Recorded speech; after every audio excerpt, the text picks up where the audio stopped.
जय गुरुदेव। जब कोई समर्थ संत खुले मन से कोई बात को बोलता है तो उसमें कोई न कोई राज छिपा होता है। उन महापुरुष ने, युग के मसीहा ने बोला कि बेजुबान जानवर की हत्या नहीं करनी है।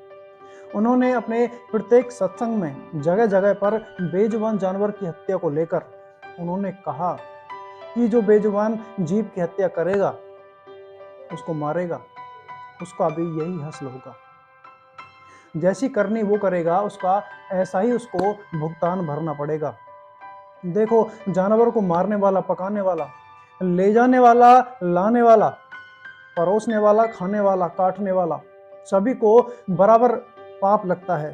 और पाप उसको भी लगता है जो जानवर तो पालता है लेकिन उसको भूखा प्यासा रखता है, उसको भी पाप लगता है, उसको भी सजा मिलती है। देखो, अक्सर गुरु महाराज एक कहानी के द्वारा समझाते हैं कि एक राजा हुआ और उस राजा ने अपने अंतिम समय घोषणा कर दी कि जो मेरे साथ कब्र में एक रात बिताएगा, उसको अगला राजा चुना जाएगा। तो एक गधा पालने वाला राजा के महल में गया और उसने सैनिकों से कहा कि मुझको राजा बनना है, मैं ये शर्त मानने के लिए मंजूर हूँ, मैं कब्र में एक दिन लेटने के लिए मुझे मंजूर है।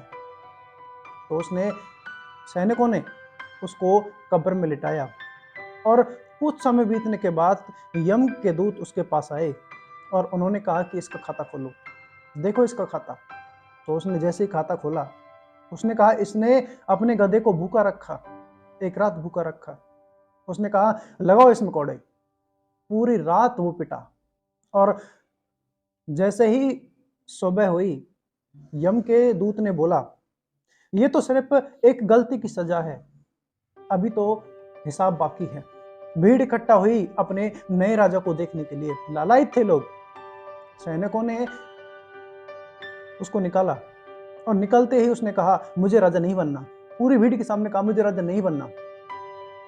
सैनिकों ने पूछा क्यों नहीं बनना? क्योंकि मैं पूरी रात पिटा, एक गलती के लिए मैंने अपने गधे को भूखा रखा, उस गलती के लिए मैं पूरी रात पिटा।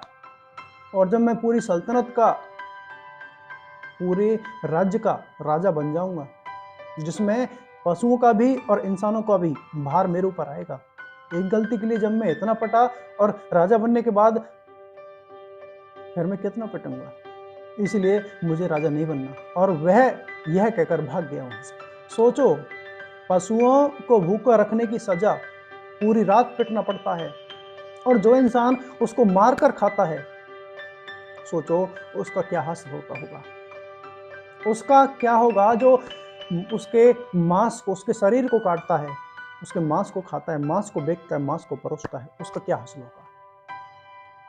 कभी सोचा है?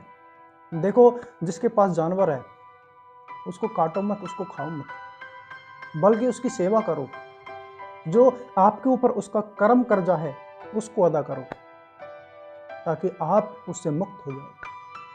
अगर आप उसको काट दोगे, उसको ही खा जाओगे, या फिर उसको काट कर आप उसको बेच दोगे, उसके मांस को, तो आपका कर्म कर्जा कैसे अदा होगा?